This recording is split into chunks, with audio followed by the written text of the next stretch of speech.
मजलिस इत्तेहादुल मुस्लिमीन के तमाम ज़िम्मेदारान, अभी जब रास्ते से आ रहे थे तो कुछ पोस्टर्स देखा हूँ जिसके ऊपर ये लिखा था केजरीवाल आएंगे। मैंने कहा अब नहीं आएंगे, अब न तुम आएंगे, न आप आएंगे, न कांग्रेस आएगी, न भाजपा आएगी, अब हम आएंगे। भाइयों, मैं जिस दिन से मजलिस इत्तेहादुल मुस्लिमीन ने यह फ़ैसला लिया कि हम मुस्तफ़ाबाद से ताहिर हुसैन साहब को मैदान के अंदर उतारेंगे, सारी दिल्ली के अंदर ही नहीं बल्कि पूरे हिंदुस्तान के अंदर खलबली मच गई। इतनी तकलीफ़ होने लगी। जिस दिन ऐलान हुआ उसके दूसरे ही दिन मुंबई के पत्रकारों ने मुझसे पूछा, उन्होंने कहा कि भारतीय जनता पार्टी के एक नेता ने इसका विरोध किया है कि आप ताहिर हुसैन को कैसा टिकट दे सकते हैं। मैं कहा, अगर तू साध्वी को दे सकता है तो ताहिर तो मेरा भाई है, बिल्कुल दूंगा। और वैसे भी ये भाजपा के जो छोटे मोटे नेता हैं इनके ऊपर हम दखल देते नहीं है, उसमें बहुत ज़्यादा अहमियत इन्हें देते नहीं है। मुझे पूरा यकीन है कि कानून ये कहता है कि जब तक तुम्हारा जुर्म साबित नहीं होता है तब तक हर इंसान बेगुनाह है। यकीनन आज हिंदुस्तान की जेलों के अंदर न जाने कितने ऐसे ताहिर हुसैन जेलों के अंदर न जाने कितने सालों से अपनी जिंदगी गुजार रहे हैं। मैं ताहिर हुसैन के पूरे घर वालों को ये बताना चाहता हूं और ये यकीन दिलाना चाहता हूं कि आपके साथ कोई हो ना हो, आपके साथ अल्लाह है और आपके साथ पूरी ताकत के साथ मजलिस इत्तेहादुल मुस्लिमीन खड़े रहेगी। ये इतने सारे जो लेकर आए हैं ना, ये सुनने के लिए आए हैं कि असद साहब कैसा ताहिर हुसैन को टिकट दे दिए। जो वो यही सवाल कर रहा है। हमें यकीन है कि मुस्तफ़ाबाद की आवाम ताहिर भाई के साथ उतनी ही ताकत के साथ खड़े रहेगी जितनी ताकत के साथ बैरिस्टर असदुद्दीन अवैसी साहब, इम्तियाज जलील साहब, शोएब जमाई और यहां के नौजवान बुजुर्ग, मेरी माएँ और बहनें। ये मत समझो कि ये ताहिर हुसैन के साथ हुआ है, कल मेरा भी नंबर आ सकता है, कल तुम्हारा भी नंबर आ सकता है। अगर आज हम अपने मजलूम भाइयों के साथ अगर खड़े नहीं रहेंगे, उन्हें इंसाफ दिलाने के लिए अगर हम पूरी ताकत नहीं झोंकेंगे तो शायद कल किसी का भी नंबर आ सकता है। लेकिन हम अल्हम्दुलिल्लाह बड़ा सोच समझ कर ये फैसला किए हैं और हम पूरा यकीन के साथ ये कहते हैं कि ये नौजवानों की जिम्मेदारी है कि इंशाअल्लाह ताहिर हुसैन साहब को यहां से जीत कर दिलाना ये आप लोगों की जिम्मेदारी है। ताहिर भाई, आप जिस जगह के ऊपर बैठे हैं, आप जहां पर इतने सालों से अपनी जिंदगी गुजार रहे हैं, मैं उनके बेटे शादाब को सुन रहा था। उनकी बच्ची का मैंने एक इंटरव्यू सुना। तसव्वुर करिए, किसी के भी घर में यह हो सकता है कि एक बाप जेल में है, बच्चे हर रोज इंतजार कर रहे हैं कि कब वो बाहर आएंगे, कब उन्हें आजादी मिलेगी। मैं ताहिर भाई आपसे सिर्फ इतना कहना चाहता हूं, जो आपकी कैफियत है और जब हमने ये ऐलान किया कि आप यहां से इलेक्शन लड़ेंगे तो मुस्तफ़ाबाद की कैसी कैफियत है ये आपके जरिए मैं सुनाना चाहता हूं। आग सीने में बड़ी तेज जला रखी है। ये मैं नहीं कह रहा हूं, ये ताहिर हुसैन साहब कह रहे हैं। आग सीने में बड़ी तेज जला रखी है। इलेक्शन में मेरी मौजूदगी ने कईयों की नींद उड़ा रखी है। शहर में जब से चलने लगे हैं, शहर में जब से चलने लगी है हवा मेरी, ताहिर भाई की, शहर में जब से चलने लगी है हवा मेरी, मेरे दुश्मनों ने उछल कूद मचा रखी है। मेरे भाई, आज जिस दौर से हम गुजर रहे हैं, इससे खराब और क्या हो सकता है कि जिसको आपने उरूज तक पहुंचाया था यही आवाम थी, मजलिस नहीं थी।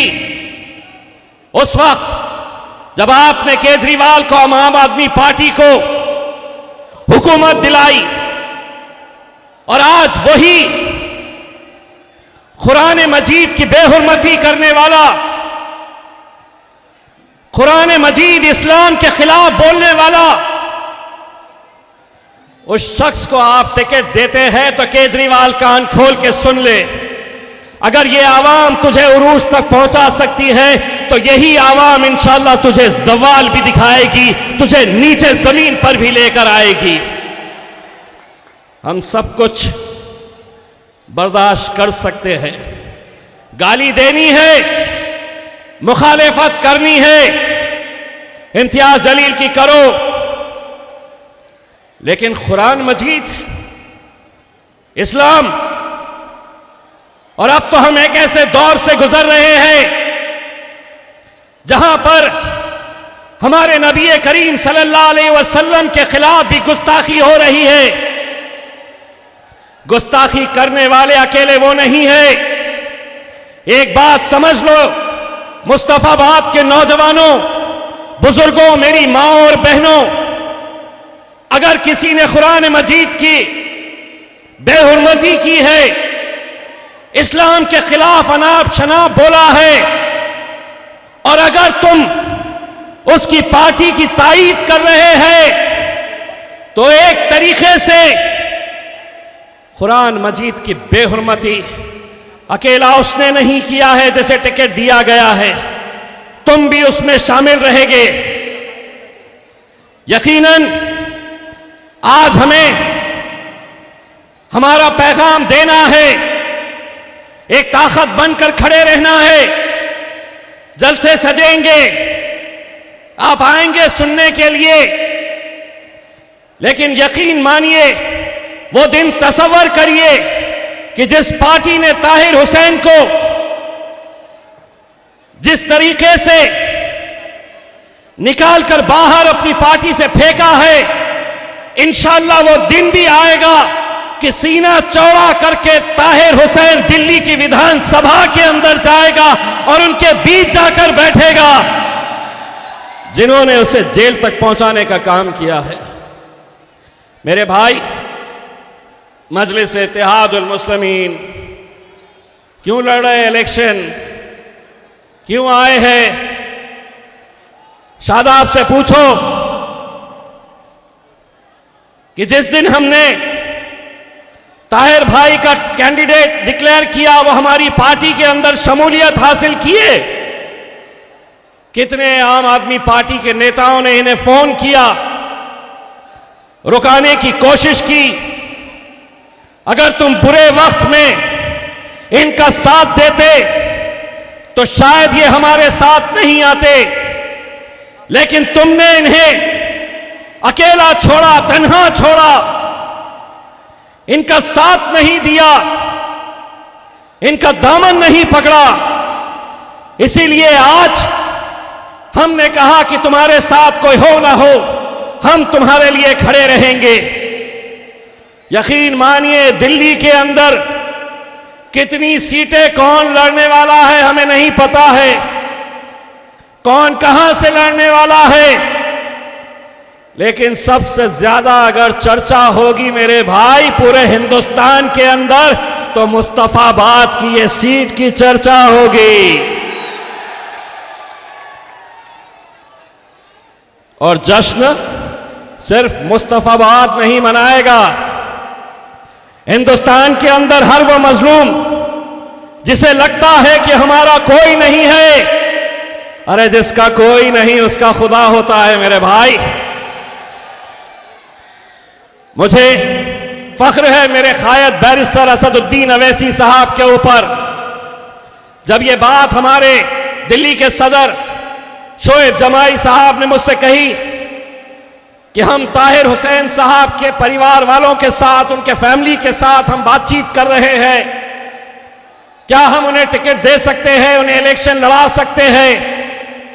असद साहब को मैंने जब ये बात कही, उन्होंने 1 मिनट का भी वक्त नहीं लिया और उन्होंने कहा कि अगर वो तैयार है तो हम भी तैयार हैं।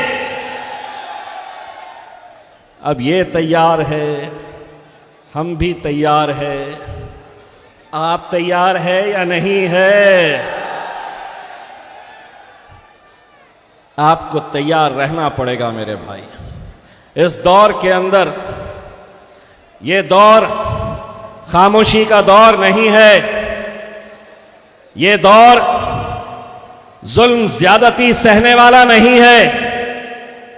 इस दौर में जीना है तो कोहराम मचा दो। हमने मचाया है। पूरे हिंदुस्तान के अंदर लोग ताहिर हुसैन और उनके साथ जो नाइंसाफी हो रही है, मैं यहां के तमाम बुजुर्गों से यह अदबन गुजारिश करना चाहूंगा, मजलिस की कामयाबी, मजलिस जब भी जीती है तो उसमें बहुत बड़ा हाथ हमारी माँओं और बहनों का रहता है।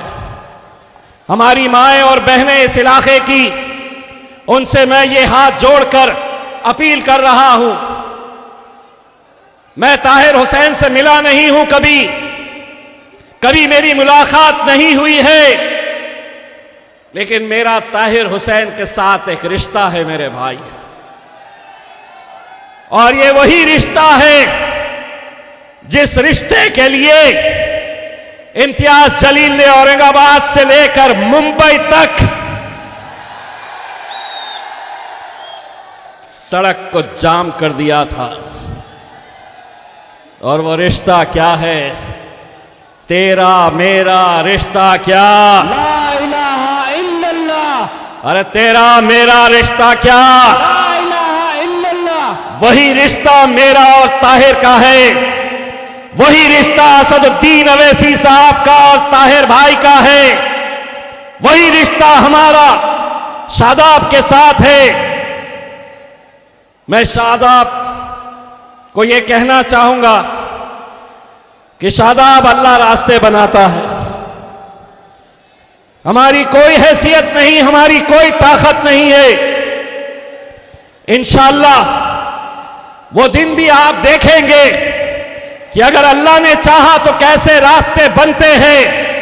इंशाअल्लाह हम पूरी कोशिश करेंगे कि इस इलेक्शन के अंदर ताहिर हुसैन साहब आपके बीच में आए अपना प्रचार करने के लिए। आपकी दुआएं और आपका ताकत अगर हमारे साथ रही तो मेरे भाई, मुझे मालूम है आपकी दीवानगी किसको सुनना चाहती है, बैरिस्टर असदुद्दीन अवैसी साहब। और आपके बीच में मैं ज्यादा वक्त नहीं लेता हूं और अब दावा